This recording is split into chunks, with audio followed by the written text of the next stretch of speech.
Assalamualaikum warahmatullahi wabarakatuh. Anak-anakku, hari ini kita akan bersama-sama mencermati tentang kriteria kenaikan kelas di SMP Negeri 1 Pandak, khususnya untuk siswa-siswi kelas 8. Sebelumnya, anak-anakku, mau tidak kalian naik kelas? Tentu saja kalian akan memilih seperti ini. Pada tahun ini, kriteria kenaikan kelas ada dua macam. Yang pertama, kriteria kenaikan kelas dalam kondisi normal. Yang kedua, kriteria kenaikan kelas dalam masa pandemi COVID-19. Pada awal semester ini, kita sudah melaksanakan pembelajaran jarak jauh atau belajar dari rumah, atau belajar online daring. Nah, kita kalau seperti itu kita menggunakan kriteria kenaikan kelas yang ini. Namun, jika nanti di tengah masa pandemi ini atau pandemi ini telah berakhir dan kita bisa masuk untuk pembelajaran tatap muka, kita memakai kriteria kenaikan kelas dalam kondisi normal. Lalu, apa saja yang menjadi syarat atau kriteria kenaikan kelas tersebut? Mari kita bahas satu persatu. Yang pertama, kriteria kenaikan kelas dalam kondisi normal. 1. Siswa wajib menyelesaikan seluruh program pembelajaran selama 2 semester. 2. Siswa memiliki deskripsi sikap sekurang-kurangnya baik sesuai dengan kriteria yang ditetapkan oleh sekolah. Yang ketiga, nilai ekstrakurikuler pendidikan kepramukaan minimal baik. Yang keempat, tidak memiliki lebih dari 2 mata pelajaran yang masing-masing nilai kompetensi pengetahuan dan atau kompetensi keterampilannya di bawah KKM. Selanjutnya, masih dalam kriteria kenaikan kelas dalam kondisi normal. Yang kelima, ketidakhadiran peserta didik atau siswa tanpa keterangan maksimal 5% dari jumlah hari efektif. Maksimal setiap semester paling tidak kalian bisa atau tidak masuk tanpa keterangan itu 4 hari. Yang keenam, peserta didik tidak sedang terlibat dalam kasus kriminal serta penyalahgunaan narkotika. Yang ketujuh, peserta didik bagi yang beragama Islam wajib hafal surat Al-Adiyat, Al-Zalzalah, Al-Bayyinah, Al-Qadar, dan Al-Alaq. Sementara bagi anak-anakku yang beragama Katolik wajib mengikuti perayaan Ekaristi. Dan anak-anakku yang beragama Kristen hafal ayat Yohanes 16 dan tata cara ibadah gereja dan tritigas gereja. Nah, itu tadi kriteria kenaikan kelas dalam kondisi normal yang saya rasa anak-anakku sudah memahami ini. Selanjutnya kita bahas kriteria kenaikan kelas dalam masa pandemi COVID-19. Yang pertama, siswa menyelesaikan seluruh program pembelajaran selama 2 semester. Yang kedua, siswa memiliki deskripsi sikap sekurang-kurangnya baik sesuai dengan kriteria yang ditetapkan oleh sekolah. Yang ketiga, nilai ekstrakurikuler pendidikan kepramukaan minimal baik.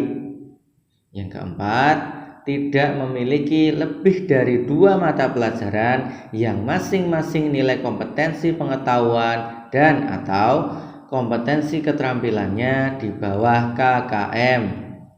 Yang kelima atau yang terakhir, peserta didik tidak sedang terlibat dalam kasus kriminal serta penyalahgunaan narkotika. Jadi anak-anakku, yang membedakan antara kriteria kenaikan kelas dalam kondisi normal dengan kriteria kenaikan kelas dalam masa pandemi ini adalah yang pertama,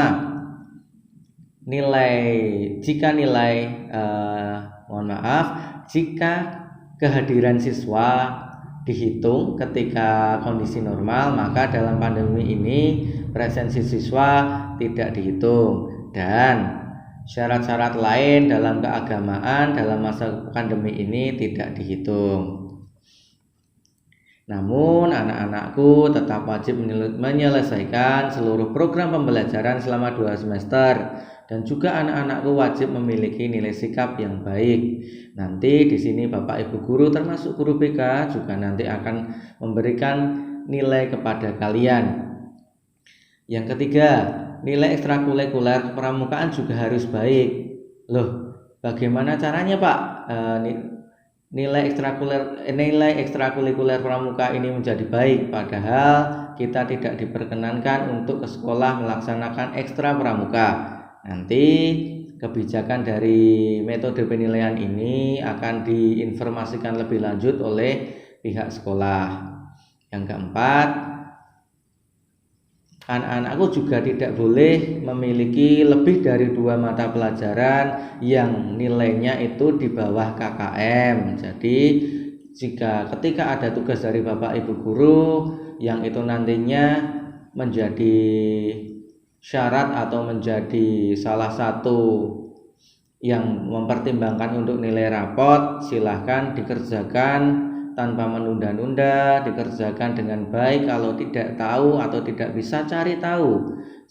Boleh tanya kakaknya, boleh tanya temannya, boleh tanya orang tuanya, boleh tanya di internet, YouTube, Google, boleh bertanya pada Bapak Ibu guru atau siapapun yang kamu anggap bisa. Yang kelima, peserta didik tidak boleh terlibat dalam kasus kriminal serta penyalahgunaan narkoba. Lalu, apa yang harus siswa-siswi lakukan selama belajar dari rumah? Salah satu caranya bisa kalian lihat pada video di link di bawah ini ya.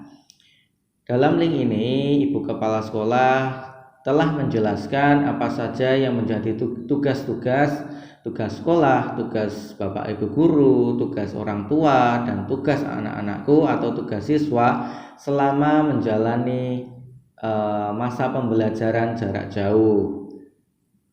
Nanti silahkan kalian cermati apa saja yang menjadi tugas siswa-siswa dalam masa pandemi ini, dalam masa belajar jarak jauh ini.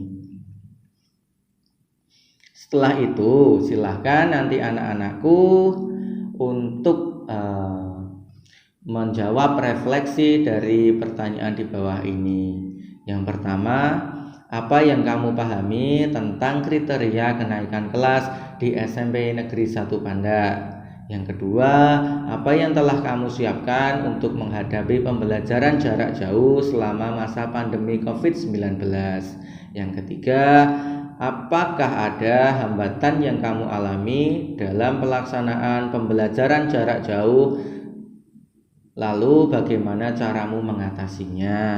Nah, demikian tadi yang dapat Bapak sampaikan. Bila mana nanti ada yang perlu kita diskusikan bersama, bisa kalian tanyakan atau bisa kalian sampaikan pada grup pembelajaran bimbingan dan konseling. Baik anak-anakku, pesan untuk kalian, tidak lupa, tidak lelah untuk selalu mengingatkan, jika nantinya kalian terpaksa keluar dari rumah, jangan lupa selalu pakai masker ya. Mari lawan pandemi ini, lawan COVID ini bersama-sama. Dan mari bersama-sama pula berdoa agar pandemi ini lekas berlalu dan kita bisa bersekolah lagi secara tatap muka di SMP tercinta kita, SMP Negeri 1 Panda. Sekian dari saya. Wassalamualaikum warahmatullahi wabarakatuh.